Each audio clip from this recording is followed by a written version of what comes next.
سامنے رکھیں. پاکستان میں انتخابات کی تاریخ کا اعلان ہو گیا ہے اور آئین اور قانون کے مطابق وفاق میں KPK میں بلوچستان اور پنجاب میں نگراں حکومتیں آ چکی ہیں، لیکن سندھ میں نگراں حکومت کا میں انتظار ہے، کیونکہ جو حکومت آئی ہے وہ نگراں نہیں ہے. وہ پیپلز پارٹی کے مفادات کی نگراں نظر آتی ہے، وہ انتخابات کے نگراں نظر نہیں آ رہی ہے. اور ابھی بھی وہاں پر تمام وزارتوں کو وہ پرانے وزیر جو کہ 5-5 10-10 سال سے دیکھ رہے تھے وہی دیکھ رہے ہیں. اسی لیے وہ آج بھی تمام سرکاری اداروں کو انفلوئنس کر رہے ہیں وہاں سے.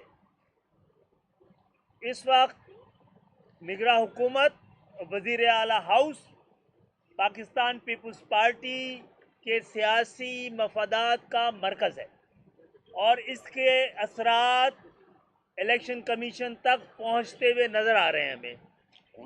اور اس دفعہ جو اعتراضات ہم نے کیے تھے اس پر الیکشن کمیشن نے جب اعتراضات ہمارے سن رہے تھے تو ان کو ان اعتراضات میں اتنی کھلی دھاندلی تھی اور ہماری جانب سے جو شکایات تھی وہ اتنی واضح تھی کہ اس وقت جس وقت ہم نے یہ اعتراضات پیش کیے ہیں سب نے ایگری کیا کہ آپ کے یہ اعتراضات اور خدشات بالکل درست ہیں.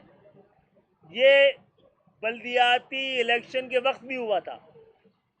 ہمارے اعتراض درست ہیں، لیکن آپ نے درستگی کسی اور کے مفاد میں کی ہے.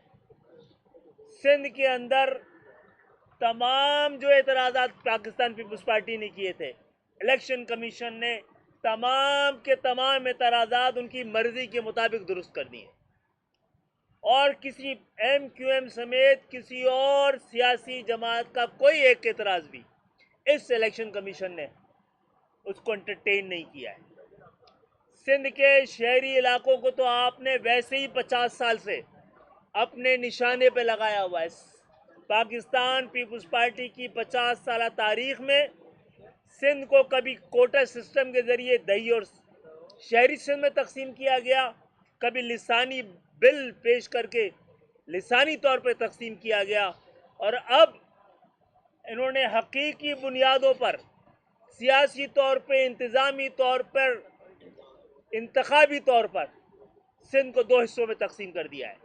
مجھے تو لگتا ہے سندھ 2 حصوں میں تقسیم ہو چکا ہے، اس کا اعلان باقی ہے، اور یہ اعلان اس لیے نہیں ہو رہا کہ MQM کی خواہش تھی کہ سندھ کے شہری اور دیہی علاقوں کی عوام ایک ساتھ چل سکے. آج جن اعتراضات کے ساتھ ہم آئے تھے، میں ڈاکٹر فاروق ستار بھائی سے ریکویسٹ کروں گا کہ اس کی وضاحت سے بہت ضروری ہے کہ ہمیں آپ کی میڈیا سے توقع ہے کہ ہمارے دل کے زخم آپ پاکستان کو دکھا پائیں گے. فاروق بھائی پلیز. میڈیا کے دوستوں السلام علیکم. خالد بھائی نے بتایا کہ پیپلز پارٹی کے تمام اعتراضات منظور کر لیے گئے، اور جو پہلے سے حلقہ بندیوں میں غلطی تھی اسے اور بگاڑ دیا گیا، اور ہم نے حلقہ بندیوں میں جو غلطیاں تھیں غیر فطری غیر قانونی انتخابات اور حلقہ بندیوں کے قواعد و ضوابط کی خلاف ورزی کے تحت جو حلقہ بندیاں ہوئیں ہم نے جائز اعتراضات دیے، ان میں سے ایک اعتراض بھی قبول نہیں ہوا، اور پیپلز پارٹی کے سارے ناجائز اعتراضات قبول کر لیے گئے. اس کا مطلب خالد بھائی نے کہا کہ پیپلز پارٹی نے 15 سالوں میں بلا شرکت غیر سندھ کے تمام وسائل اور اختیارات پر جس طرح قبضہ کیا، اور شہری سندھ میں ان کی نمائندگی نہیں ہے، لیکن وہاں بھی جس طرح زمینوں پر شہری اداروں پر وہاں کے اختیارات اور وسائل پر قبضہ کیا، تعمیرات کے شعبے پر سارے شہری اداروں پر اس سے جو کھربوں روپے کی کرپشن اور بدعنوانی کی، ہر 5 سال کے بعد الیکشن میں جو پیسہ کمایا جاتا ہے اس میں سے کچھ پیسہ خرچ کیا جاتا ہے لیکن وہ بھی پانی کی طرح بہایا جاتا ہے. اب سوچ لیں کہ 15 سالوں میں جو جمع ہوا، اب اس الیکشن میں جو خرچ ہونے جا رہا ہے اس کی ایک جھلک نظر آ گئی کہ جو یہ حلقہ بندیوں میں جو کچھ ہوا ہے، لگتا ہے کہ اس عمارت میں بھی ان کی دولت ہے. پانی بہتا ہوا یہاں پہ بھی وہ جو پانی کی طرح جو پیسہ بہہ رہا ہے وہ شاید اس عمارت میں بھی آ گیا ہے. اور یہاں بھی جو فیصلے فروغ نسیم صاحب جب اعتراضات کو جسٹیفائی کر رہے ہیں ٹیکنیکلی رولز کے مطابق، تو بشمول چیف الیکشن کمشنر یہ کہہ رہے ہیں کہ یہ بالکل درست ہیں. کیونکہ اب میں مثال دیتا ہوں سکھر کی، کہ وہاں اربن ایریا میونسپل ایریا کو توڑ دیا گیا اور توڑ کر آدھا اربن ایریا اس طرف کے دیہی علاقے کے ساتھ اور آدھا اربن ایریا دوسری طرف کے دیہی ایریا کے ساتھ، جو کہ سریحد قانون کی خلاف ورزی. ریلوے لائنیں پار کر لی گئی، دریا پار کیا گیا سکر میں، اور نالے پار کیے گئے. یہ کہانی ہے. اور ہم نے درستگی کی بات کی تو اسے اور خراب کر دیا گیا. مطلب یہ ہے کہ پیسہ بولتا ہے اور پیسہ بول رہا ہے.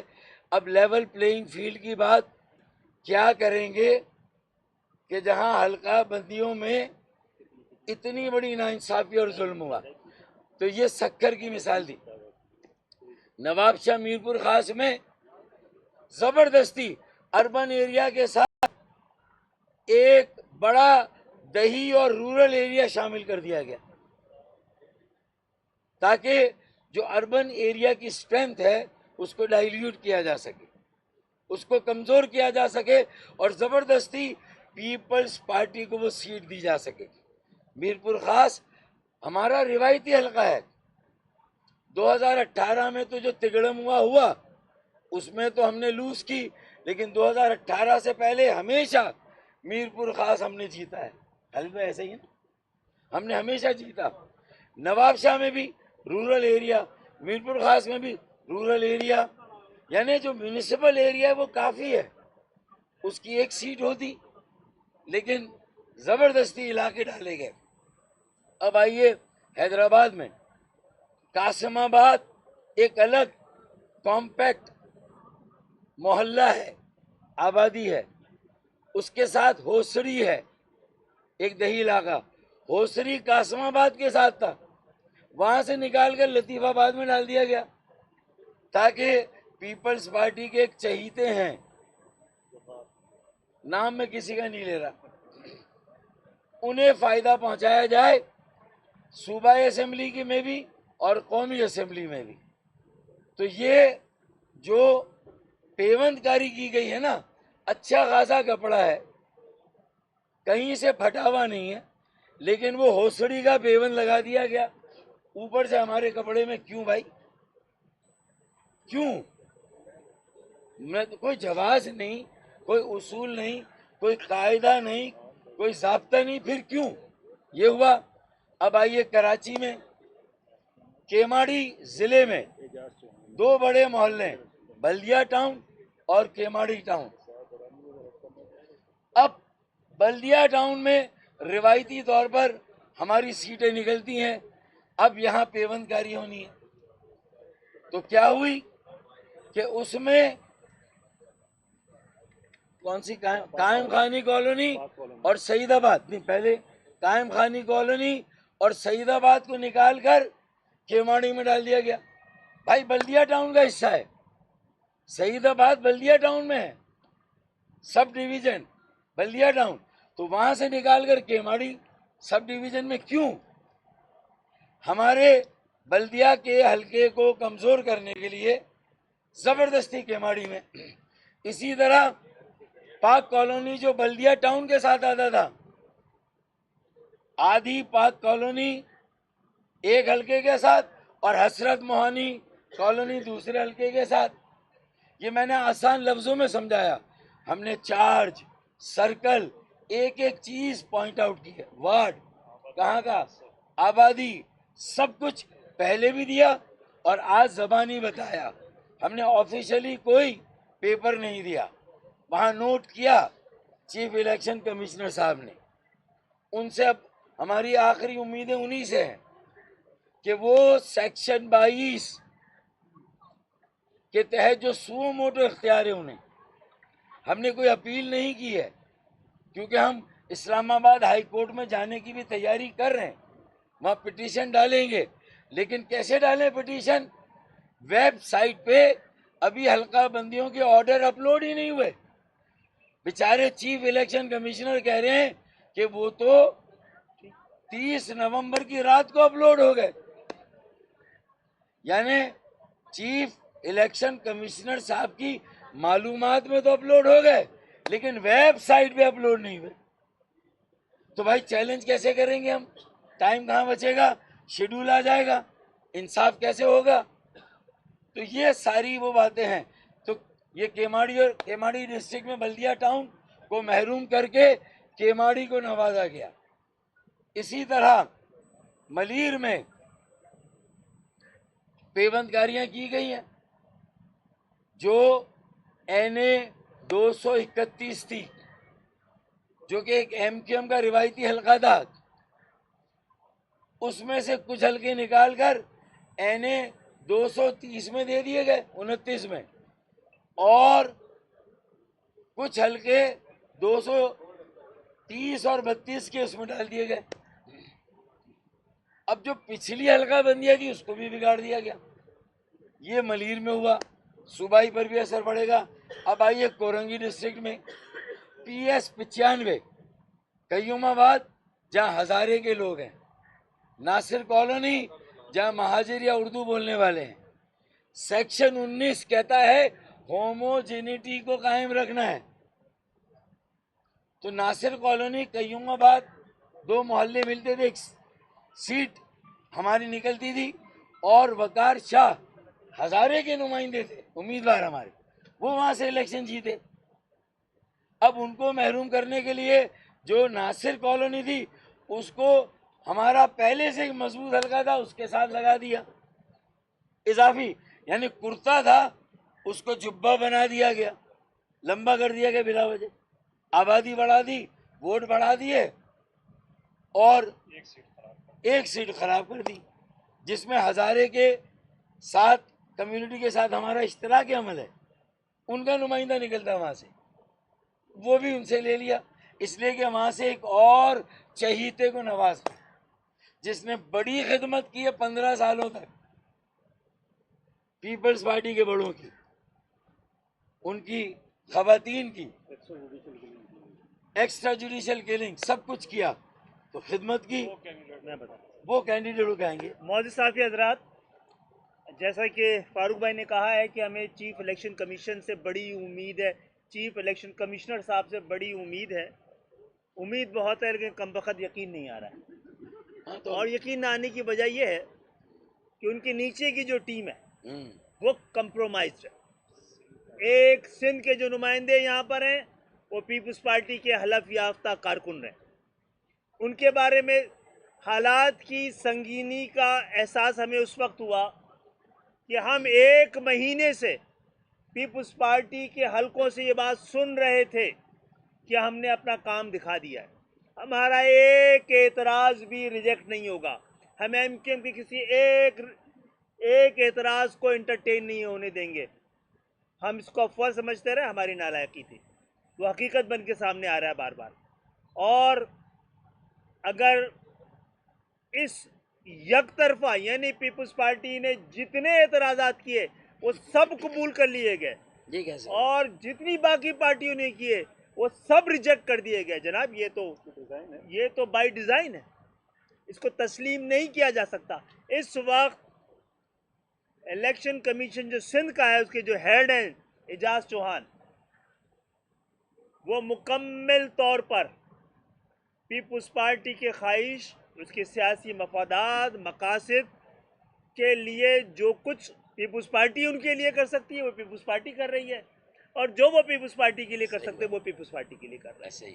تو ایک صاف اور شفاف انتخابات، سب کے لیے قابل قبول انتخابات اگر الیکشن کمیشن نگراں حکومتیں اس ملک کو نہیں دے سکیں تو جن بحرانوں میں یہ ملک ہے اس میں کئی گنا اضافہ ہو جائے گا. یہ الیکشن آپ کے لیے ایک بہت بڑا مسئلہ بن جائے گا اگر اس کی شفافیت نہ ہوئی اور شفافیت ہوتی بھی نظر نہ آئے. انتخابات کا غیر جانبدارانہ ہونا ہی نہیں، اس کو نظر آنا بھی بہت ضروری ہے. اب نظر اس کا جانبدارانہ ہونا بڑا واضح ہوتا جا رہا ہے. جی صاحب یہ بتائیں کہ آپ نے الیکشن کمیشن کے اوپر الزام لگا دیا ہے کہ پیپلز پارٹی ہے ان کے اوپر پیسہ لگایا اور وہ خریدے جا چکے ہیں. ایسی صورت میں الیکشن کمیشن کیسے انصاف کرے گا؟ انتخابات کیسے شفاف ہوں گے؟ دیکھیں، دو باتیں ہیں. ہم نے تو جو ہمارے پاس اطلاعات آ رہی تھیں وہ ہم نے ان تک پہنچا دی ہیں. تحقیقات تو کرانا ان کا حق ہے، بلکہ ان پہ فرض ہے. جہاں تک ہمارا معاملہ ہے، ہم یہ کہہ رہے ہیں جو ہمارے اعتراضات ہیں اس کے اندر جو بڑی بڑی آئینی قانونی اور انتخابی جو ضروریات ہیں ان پرنسپلز کو مکمل طور پر ریجیکٹ کر کے آپ نے ایک نئے طرح کی حلقہ بندیاں کی ہیں. اس کی وضاحت کر دیجئے نا. وہ والے معاملات جب یہ یک طرفہ طور پہ ہوا ہے تو جو کچھ ہمیں اطلاعات مل رہی تھی وہ ہم نے ان تک پہنچا دی. اچھا سر، یہ بتائیے گا حلقہ بندیاں ہو چکی ہیں، اب جتنے شدید اعتراضات ہیں اب آپ نیکسٹ آپ کا لائے عمل کیا ہوگا؟ کیونکہ حلقہ بندیوں پہ تو آپ سیٹسفائی نہیں ہے. دوسرا، آپ یہ الزام لگا رہے ہیں ممبر پہ اتنے سخت الزامات لگا رہے ہیں کہ آپ کے پاس کوئی شواہد ہیں آپ نے چیف صاحب کے سامنے رکھی اور چیف صاحب نے واپسی میں آپ کو کیا کہا ہے؟ نہیں، دیکھیے دو باتیں ہم نے ان کو بتایا ہے. ہم نہ عدالت ہیں نہ ہمارے پاس ادارے ہیں، ہمارے پاس اطلاعات ہیں. ان اطلاعات کو ہم نے پہنچایا ہے. اب یہ ان کی ذمہ داری ہے. یہ ہمارا حق اور ہمارا فرض ہے کہ جو ہمیں اطلاعات ملیں اور وہ خدشات کی شکل میں تبدیل ہو جائیں، یہ خدشات عدالتوں تک، الیکشن کمیشن تک پہنچانا ہمارا فرض ہے. وہ ہم نے پہنچا دی ہے. نیکسٹ کیا ہوگا؟ نیکسٹ ہمیں نہیں کرنا ہے، نیکسٹ اب الیکشن کمیشن کو کرنا ہے. حلقہ بندیوں کے حوالے سے الیکشن کمیشن میں ہم نے اپنے اعتراضات بتا دیے ہیں اور ہمیں لگے گا کہ انصاف کی کوئی امید ہے تو ہم دوبارہ وہاں پر سو موٹو کا جس طرح جیسے سو موٹو کے اختیارات ججز کو ہوتے ہیں، سپریم کورٹ کے چیف جسٹس کو، ہائی کورٹ کے چیف جسٹس کو، اسی طرح یہ کوئی معمولی ادارہ تو نہیں ہے. پاکستان کی قسمت، پاکستان کی جمہوریت اس ادارے کے ہاتھ میں، اس ادارے کے پاس ہی آ کے رونا ہے، انہی سے احتجاج کرنا ہے، انہی سے شکایت کرنی ہے، انہی کے سامنے اعتراضات اٹھانے ہیں. اور ان کے اگر کچھ ممبران کے لیے بعض گشت سنائی دے رہی ہے تو ہم اس خدشات سے کہ پتہ نہیں یہ بات ان تک پہنچی ہے یا نہیں پہنچی ہے، ہم نے پہنچا کے اپنا فرض پورا کر دیا.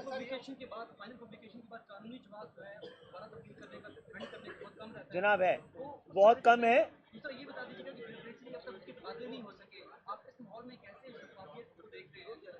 جناب یہ سارے بالکل صحیح ہے. آپ نے جو بتایا ہے وہ ایک بڑی بدنصیبی ہوگی کہ انتخابات سے چند مہینے پہلے پوری قوم اس نتیجے میں پہنچ جائے کہ انتخابات پھر 2018 کے انتخابات کی شکل میں طریقے سے ہوں گے، تو یہ بہت بڑی بدنصیبی ہوگی. پاکستان کے خلاف اس سے بڑی کوئی سازش اس وقت نہیں ہو سکتی ہے. جہاں تک آپ نے بتایا ہے ایک بہت کم گنجائش ہے، لیکن جب آپ کا مقدمہ بہت مضبوط ہو، صاف ہو، واضح ہو تو یہ گنجائش نکالنی پڑتی ہے. سر یہ بتائیے گا، ایک تو آپ چیف الیکشن کمشنر آپ کو یقین نہیں ہے، شکایت بھی آپ نہیں، یقین ہے، امید ہے. آپ نے کہا ہے کہ امید ہے لیکن یقین نہیں. لیکن میں نے یقین کی وجہ بھی بتائی ہے جی سر، کہ ان کے نیچے جو عملہ ہے اس کے اوپر ہمارے شدید خدشات ہیں. سر جو آپ شکایت لے کے آئے ہیں کس حد تک آپ کو امید ہے کہ الیکشن کمیشن آپ کے اعتراضات کرے گا؟ سر یہ بتائیے گا کہ آج الیکشن کمیشن نے سیکرٹری خزانہ کو بھی طلب کیا ہے کیونکہ الیکشن کمیشن کو فنڈز نہیں مل رہے، تو سر اس معاملے میں الیکشن ہونا کس حد تک یقینی ہے یا غیر یقینی کا الیکشن شکار ہے؟ دیکھیں، انتخابات کے بارے میں سچی بات ہے جو آپ کی بات ہے کہ بڑی وضاحت سے بات سامنے آنی چاہیے تاکہ قوم میں ابہام ختم ہو سکے. وہ ابہام موجود ہے، یہ ابہام انتخابات کو مشکوک کرے گا اور اس کی تیاری کے حوالے سے بھی لوگ